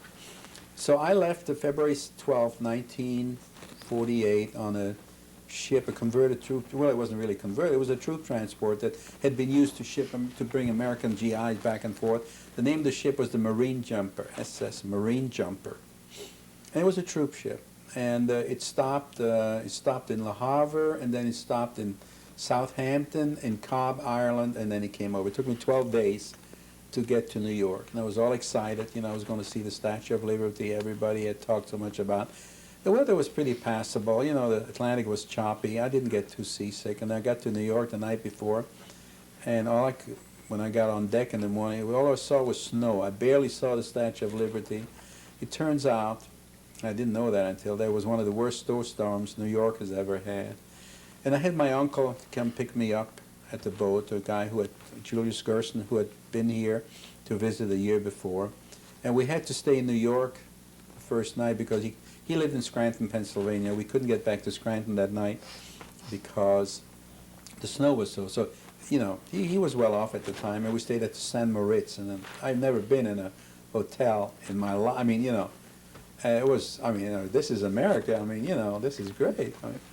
And he had a big Packard. I mean, you kids are too young to remember the Packard automobile, but I always wanted to own a Packard automobile. And I went out of business before I could. But anyhow, we stayed at St. Moritz, and then we traveled to Scranton, Pennsylvania, and decided, well, what am I going to do now? And so there was nothing in Scranton, Pennsylvania that he had a radio store. He repaired radios and he sold radios in those days. Television had just come out. It wasn't really a business yet. So I decided to go to Washington, D.C., where I had a cousin. His cousin, his son Walter Gerson, remember, who had visited us in Brussels after the war. I don't know if I told you that or not, but Walter had come to Brussels, and we became, didn't know him, and we kind of hit it off. And he lives in San Diego now, and we're still in touch, Walter and I. We about the last remnants of the family here now. And so I went to visit him. He had just, had been demobilized. He had come back from the service. And so I lived with them for a while. And I had been a dental technician, so I looked for a job as a dental technician. But you got to remember, in Europe, the apprenticeship of a dental technician was that you did everything. You started from the imprint and you worked your way all the way through. Here in America, when I applied for a job, it was like mass production. And one guy only did one thing and then passed it on to the next guy who did only one thing. So I worked on that for a couple of weeks and said, I can't do that. I mean, I can't sit there and polish dentures all day long. I'm going to go out of my mind. I mean, I can't do that. So I quit that. And by then my mother wrote, well, go visit this cousin, a cousin of hers. He has a print shop. Maybe you can become a printer, okay? So I went to New York. By then it was the middle of the year. By then it was like maybe May, June. And I went to New York, and I got a job in a print shop. And I was going to be a printer. And I didn't mind that at all. I mean, that's something I could do. And I did different things and so on. And by then I was, well, let's say I was 18 and a half years old. And I read in the paper that Congress had just signed a law that said if you are 18 and not 19 yet, you can enlist in the armed forces for a year and serve 6 years in the reserves, and then you get your obligation over in a year. Remember, there was no draft anymore. There was no draft, and the Korean War hadn't started yet, so it was all a volunteer army, and they had to find a way of, So I said, this might just be the right thing to do. Who knows what happens later on. If I do that, it's a good way to see the country. It's a good way to learn the language. So, I mean, I didn't discuss it with anybody. I was on my own in New York by then. Did you have your citizenship yet? No, I didn't. I didn't have my citizenship. Interesting enough, I tried to enlist in the Navy before, because Navy has good uses for dental technicians. I was still in Scranton. I was going to do that. And the Navy would not take anybody who was not a citizen. So then when that came about, now we're talking about maybe 6 months later in New York, they didn't care if you were a citizen or not. As long as you had your green card, the so-called, whatever there was then. I had my first papers, they call it first papers for naturalization. You had to be here for 5 years to become a citizen, or you had to marry a citizen. Then you could become a citizen after 2 years or whatever. So I decided, I went down to Whitehall Street, New York, in the Wall Street section, and I wanted to enlist. And at that time, the armed service, the U.S. Army and the U.S. Air Force had just split. Before then, they were one. It was the U.S. Air Corps, U.S. Army Air Corps. So now you had the Army and the Air Force, and they asked me, well, where do you want to go? Do you want to go in the Army, or do you want to go in the Air Force? I said, where does the Army train? Well, the Army trains at Fort Dix across the river. And where does the Air Force train? The Air Force trains in San Antonio, Texas. So I want to go to the Air Force. And that's how I got into the Air Force. I did my basic training in San Antonio, Texas, and then that was from August through October, and then I was assigned to a small Air Force base in Enid, Oklahoma. And in those days, I don't know if you guys remember that. No, you wouldn't, but you might have read about it in history books. 1948 was the Cold War started, and there was the Berlin airlift. And the American forces were ferrying coal and food supplies into Berlin because the Russians had blockaded Berlin. And what we were doing in Enid, Oklahoma, we were taking airplanes out of mothballs. After the Second World War, 45, 46, we put all our airplanes in mothballs, put plastic over them, and so that, if, God forbid, we have another war, we had, you didn't want to destroy them. And so my job was, they wanted to teach me to become a radio operator, but I would have had to sign up for another 3 years, and I didn't want to do that. In the meantime, in August of 48, I brought my brother over, Brother Harold. I vouched and so on, and he came over. And then he stayed in Scranton for a while. And then he started to, again, he got in touch with the Rosenwald family. And they were willing to sponsor my parents, or at least to help them when they get here, because my father said, at this age now, you know, we're talking, father was born in 92, so by 1948, you know, he was 56 years old. He said, what am I going to do here? So they said, well, you know, we'll help you. So they decided, my brother decided they were going to go on a chicken farm. And they had helped other family members to start chicken farms in New Jersey. So he went to live on a farm someplace, and these people, you know, learned the business during 48, 49. In the meantime, I was in the service, and I was telling you about that, you know, working at Enid, Oklahoma, in the middle of nowhere. And I don't want to offend anybody from Enid, Oklahoma, who might look at that picture, at that tape someday. But it was really the pits, okay? It might be better now. You know, where the big entertainment on Saturday night was square dancing, or, you know, this Western dancing. So I said, what's a nice Jewish boy like me doing in a place like that? I mean, you know, it smelled of diesel. It was just a horrible place. My cousin in Washington, he used to work in the Pentagon, and he was worked in an, he was a translator. And he got me a job. They needed a translator badly. I spoke German, remember? By now I could read and write German. I spoke English. I spoke French. So they had a section for captured German documents. Remember what I told you, the Cold War had just started? And I also told you that the Germans were very meticulous record keepers. And you also know that in 1941, Germany invaded Russia. And as they did that, they kept meticulous records on everybody. Every road was described, every town was described, every water well was described. Well, that was the only way we in America could learn what Russia looked like. We didn't know anything about Russia. So my job, when I got transferred then out of the U.S. Air Force into the U.S. Army. I worked in the Pentagon. I was stationed at Fort Myers, Virginia. My job was, you know, 8 to 5, nice job, you know, clean hands, nice uniform. And I worked in the Pentagon. And we went to the warehouse, we brought footlockers of documents, and we had to look at the documents. We had to write abstract. This document, this folder contains such and such about Germany, about Russia, about whatever. And then we wrote these abstracts, and they were passed on to the newly, you know, CIA, the British intelligence, and so on. And then they said, well, we want you to go back and get this document and translate it for us, because we want everything in this folder. So this is how they learned, the British and the Americans, this is how we learned what Russia looked like, in case we needed to. And that's what I did. You know, I did that for a year.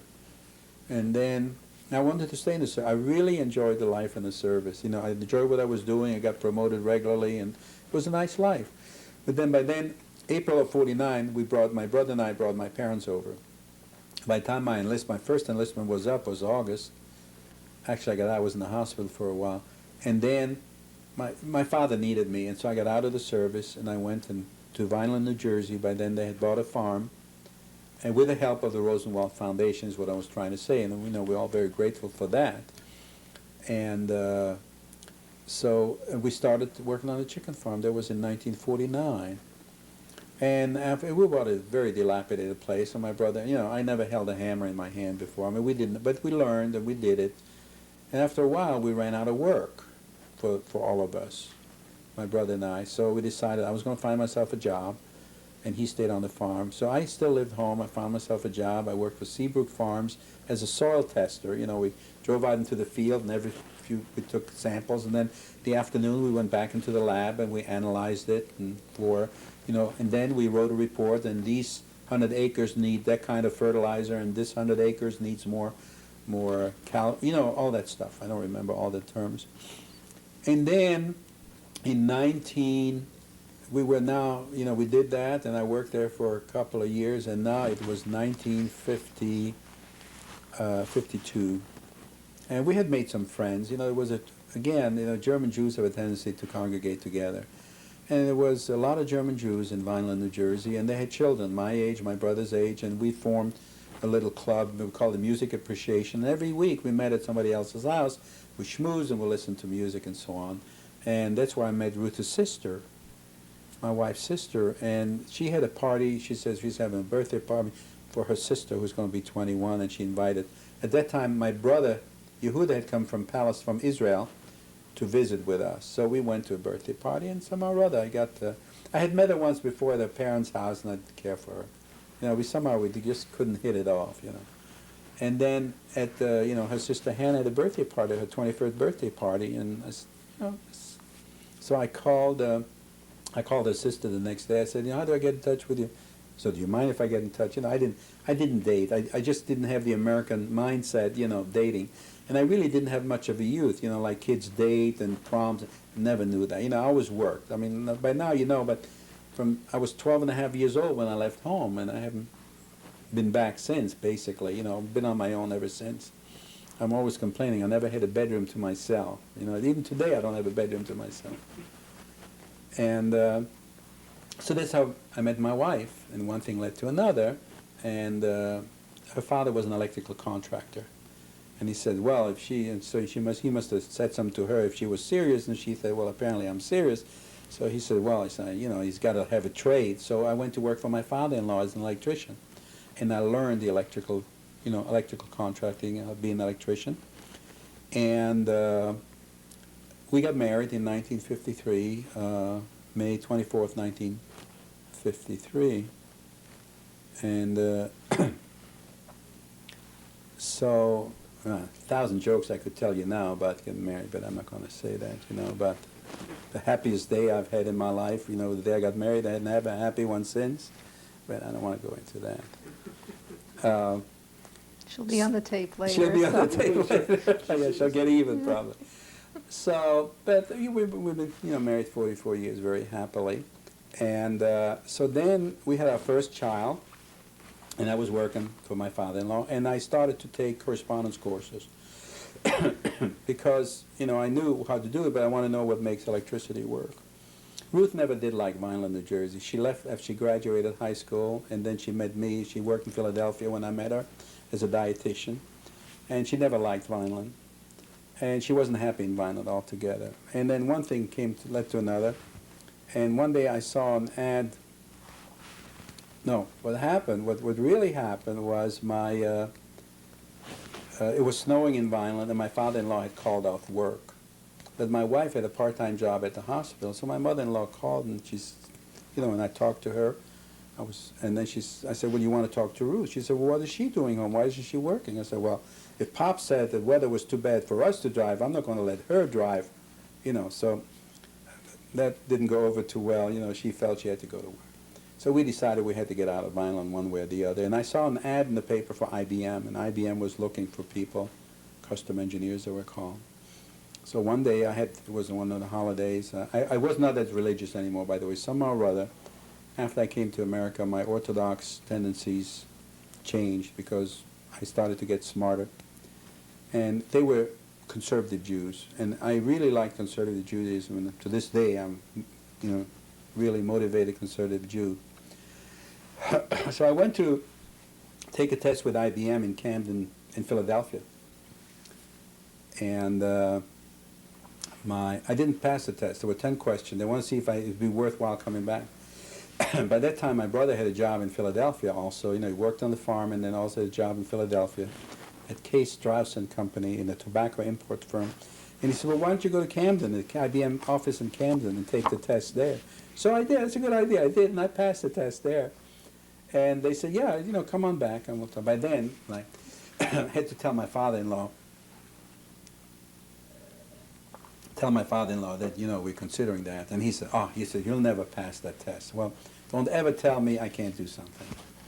Make a long story short, we passed the test, and I got hired by IBM. And we moved in September. No, I started work for IBM May 21st, 1956. And then we worked for a few months, and then they sent me to school in Endicott, New York. And we stayed there until October, November. And they wanted me to go to work in Baltimore. Because I didn't care. A little bit of furniture we had, we put in storage. Good company to work for. And so they said, well, we'll send you to Baltimore. And then in the middle, something changed. They said, would you consider going to Washington, D.C.? I said, sure. I said, I know Washington. I live there. So that's where we went. we spent 20 years in Washington, D.C. We moved to Washington November. Danny, my oldest son Danny, was born in Vineland, New Jersey on April 11th, 1954. And then we moved to Washington. Gary was born in Washington in January 19th, 1957. And Naomi was born in Washington at George Washington Hospital, both of them. She was October 2nd, 1962. And I was transferred to Columbus, Ohio. They offered me a job here in 1975. So we spent the weekend here. We looked at the community. We thought we would like the community, and we've been happy ever since in Columbus, Ohio. Are there, as we conclude your story, are there any closing remarks? Anything that we've left out that you'd like to bring up? And secondly, are there some closing remarks you'd like to make to anyone who might be watching this your videotape about America, about the Holocaust, about your life? Let me tell you something. There are a couple of very troubling things. Let me talk first about the Holocaust, okay?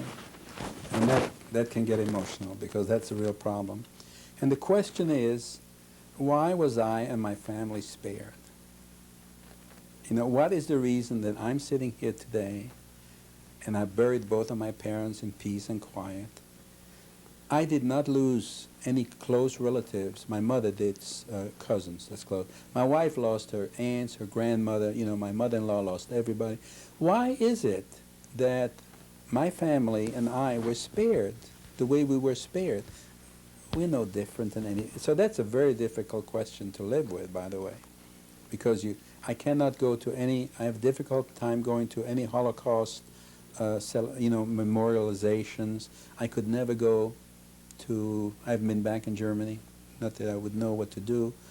I can never go to a concentration camp. It took me years before I could go to the Holocaust Museum in Washington. I finally went to it. I'm glad I did. I went to Yad Vashem, but it's very difficult for me because I keep on thinking I should be in there. I should be the one that's visiting me. When we say Kaddish at Yizkor, I say Kaddish for myself. I should have been, why am I doing it? So that's very difficult to understand why we were spared the way. Not only I was spared, my whole family was spared. Nobody, I don't know anybody in the whole world who has a history like ours, where after the end, when the Nazis were defeated, we were all together again. Nobody got killed. The second thing I want, and I hope really, talking to the Holocaust, it's self-evident that, it should never happen again. And hopefully, the reason it will never happen again, number one, the Jews have learned to stand up for themselves, which is something they couldn't do before. I told you before, I mentioned, the authorities said you will do, you did.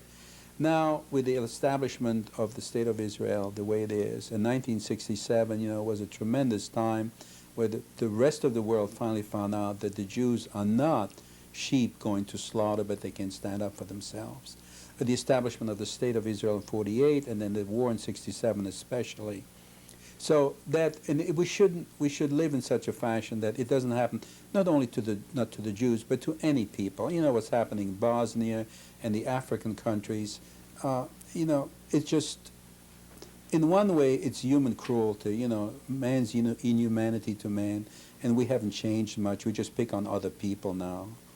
So I don't know what we can do, but we got to do something. The other thing, let me just say a few words about America. My kids and people born here, as my kids were, do not appreciate what we have. My wife appreciates. My wife was born in Czechoslovakia. She came here in 1938, and she doesn't remember too much, but she has the feeling for it. You don't know what it means that you can have a Jew as a policeman, a Jew as a carpenter, a Jew as Secretary of State, a Jew in prison, a Jew prostitute, You just among, and one of the major, freedom of speech is a big, is one of our big liberties. But I think even bigger is freedom of religion. At least to me, okay? And I am so grateful to any GI who fought over there. I wouldn't be here if it wouldn't be for the veterans. And I tell them that, you know, and I hang the flag out on every American holiday. Because I would not be here if other people wouldn't have sacrificed themselves. And that's one of the problems I had, you know, with the Vietnam War. The war was absolutely wrong, and we lost so many people. But the country called, you know. And now in retrospect, I can see that, you know, we're a much better country for not letting our leaders lead us just like, maybe like sheep, where we used to. But imagine if the GIs in 1939, 40, 41 would have said, no, we're not going to go, even though Pearl Harbor was attacked.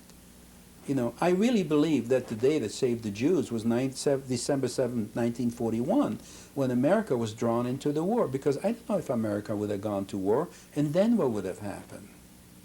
You know, all the Jews would have been exterminated, even in Switzerland. It wouldn't have made any difference, because America saved civilization, and I'm very, very grateful for that. And to me, every election day, I would never miss a vote, regardless of what the issue is.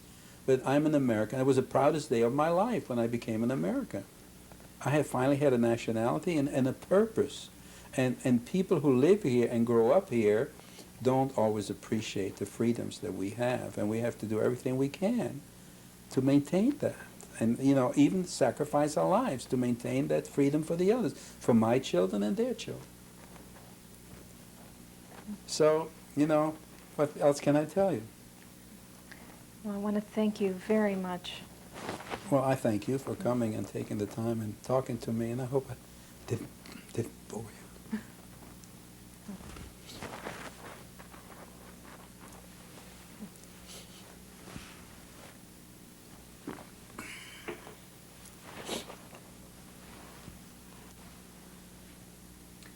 Well, after telling you my story, there would be no story for me to tell if it wouldn't be for my wife.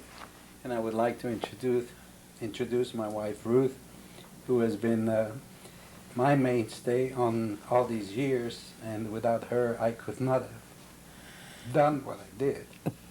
So I would like you to meet my wife, Ruth, who's been my partner for 44 years. Yeah. My name is Ruth Rothschild. My maiden name was Fleischner. I came to America in December of 1938 from Czechoslovakia with my parents. All the other relatives that we had perished in the Holocaust, and we never heard or really knew whatever happened to them. But the only thing I can say is that I'm happy to be in America. I met my husband. We had 3 wonderful children, 4 beautiful grandchildren, Aaron, Kara, Benjamin, and Jonathan. And our children, who are Naomi and Rob, who have the boys, and Gary and Judy, who have the girls. Danny is not married at present time. I only want to say that I am delighted what the Shoah organization is doing to bring the Holocaust tragedy to a head, and to interview the few remaining people who are still alive today and know about the atrocities that happened during the Second World War. That's about all I have to say. Well, now you know the story of our family, and if you watch that in the future, if we've been able to help any, we'd be glad to do so. Thank you. Thank you very much. Thank you.